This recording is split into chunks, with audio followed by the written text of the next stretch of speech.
Hey everyone, I'm back. It's week 4 of the challenge, and today's trainer interview is my husband, Gunter. So we're out of the gym, we're in our kitchen, which seemed appropriate rather than doing this in the gym. So today we're going to talk about a subject that's super important, and I know you guys have both heard us talk about it in the gym, and that is protein. Protein. So why is protein so important? Protein helps you with repairing your muscles. So if you have intense workouts, you break down muscle, you need the protein because protein has amino acids, and that helps you to repair your muscle that you actually break down in the gym, and you recover through protein.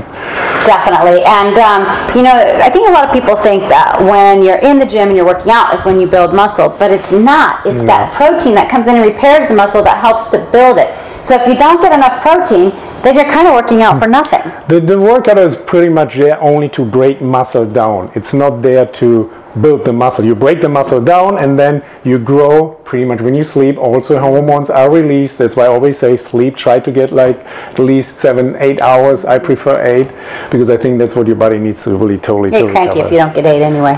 Yeah, a little bit. Well, everybody is. So, how much protein do people need? This is another controversial subject that it's always tricky to figure out how much protein you need. So? It's depending on the lean body mass. So, that's why we have the InBody. You go on there and it tells you exactly what your lean body mass is, and I would recommend 0.8 to like 1.5. It depends the intensity of your workouts.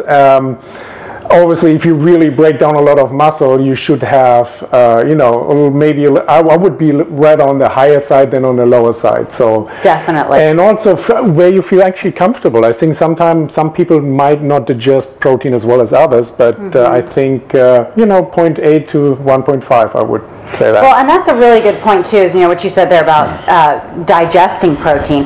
And you guys, listen, if you get a cheap quality protein, you're going to feel it in your digestive system. Yes, you do. We've had many discussions over this, and the proteins they're not always comfortable either. Yeah, the proteins have really evolved over the last 15 years. Yeah. And you can really get good high quality proteins. Like the fuel that we carry is one of the highest New Zealand whey protein, and it's also got casein in it. Yes. But we've had cheap proteins, and you feel it in your stomach. So if your protein supplement is giving you bloated or gassy, then clearly it's not from a good source. So, and also what you mentioned there with the InBody, that is such a valuable resource because you can look on there and you can see exactly how much lean muscle mass you have and gauge your protein on that. And then in between there, you know, like I also agree, it's better to be on the high side than the low side. So I think, you know, 1 to 1.5 grams per pound of lean muscle mass is a good way to go because you don't want to feed fat. And that's where, you know, a lot of people have a disadvantage out there, and you hear a lot of statistics say 0.8 per pound of body weight. But you don't know if you're feeding fat, muscle. I mean, what are you feeding there? Yeah, if you have 200 pounds of fat and 100 pounds of muscle, you cannot eat for a 300-pound muscle guy. It doesn't work. Yeah, it's definitely very different. But it doesn't have to be hard. You know, you really just have to gauge off your body. And clearly, like when you're working out like a crazy guy and you're tearing up tons of muscle, you're going to focus more on protein. When we go on vacation and we're not working out as much, it's not so much protein. No, not at all, yeah. So, okay, so you covered how much. What kinds of protein do you feel are the best? We talked a little bit about the protein powders. What else? What are your main sources of protein? I actually think you should have a good variety of protein because, you know, obviously every protein has different range of the amino acids are totally different with every protein. So, and actually for after the workout, I would always recommend try to get a good whey protein because it's really easy to digest and it feeds your muscle really quick. And they say you should have after workout within like half an hour some protein, and I think the whey protein is the best to go. In the morning, I would always say I love eggs, so I like to have my eggs in the morning. Yeah. Midday, you know, then maybe a protein sheet midday, and then also have for lunch, like a sandwich with chicken breast or something like that. So, but there's also, I would recommend eat some red meat, steak, and that I always recommend have it late at night. Especially if you're on a diet, it keeps you full. It's harder to digest for your stomach and for your body, but it keeps you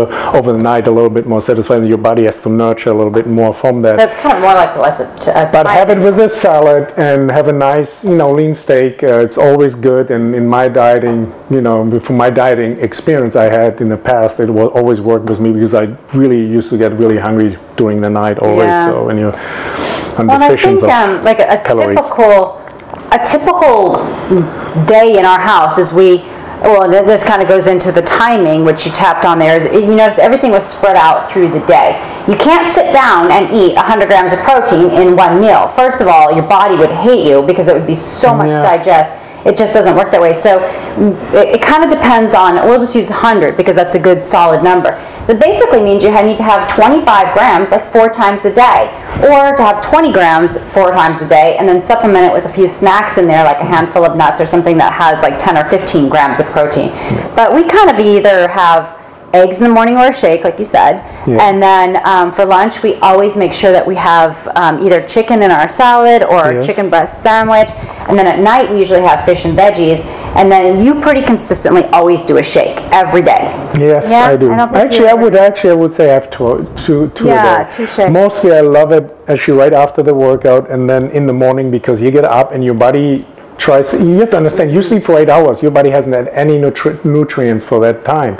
So your body will probably start at some point getting catabolic, but so the first thing you want a fast source of protein. You don't want to digest a huge steak in the morning.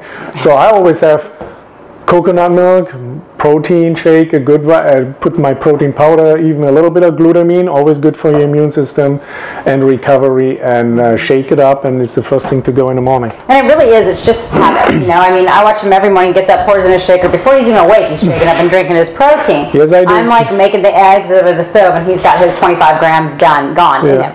So it's really about habits, but it's what fits into your routine. I'm kind of big on hard-boiled eggs, and then a lot of times too I like to have my protein at night before I go to bed, because I'm usually up kind of late and I'll crave something, so I'll make a really thick icy protein shake, and it's kind of a replacement for ice cream, kind of cures the salt or sweet tooth at the same time. So so we covered pretty much all the basics of protein. Let's give these guys a focus for the week. Focus, okay. I think actually really important is try to get your protein source every 3 hours. Protein is not stored in your system like fat and carbohydrates. So the protein your body absorbs, that's why a big huge amount of protein eating at one time doesn't make sense. Split it out. Don't eat your 100 grams of protein in the morning and you think you're good to go for the day. It's not happening. So you want to split that by, how many meals you can have. I would say you should have at least 5. So if you have 100 grams of protein, like if you would have 100 pounds of lean body mass, 100 grams of protein divided by 5, have 20 grams for each meal. That's how I would do it. So in a nutshell, get your protein every 3 hours. And if you guys have any questions about how much protein you need, I've got all your in-bodies, and I'm happy to give you those numbers and advice on how much protein. Are you flexing? Do you have a little flex down there? Is he flexing? I think he's flexing. Anyway, get your protein, you guys. You heard it from this guy who clearly knows what he's doing. And we'll be back again next week, which is already week 5, so you guys better be on track. And protein. Get your protein. Peace. We'll see you guys next week. See you next time. Bye-bye.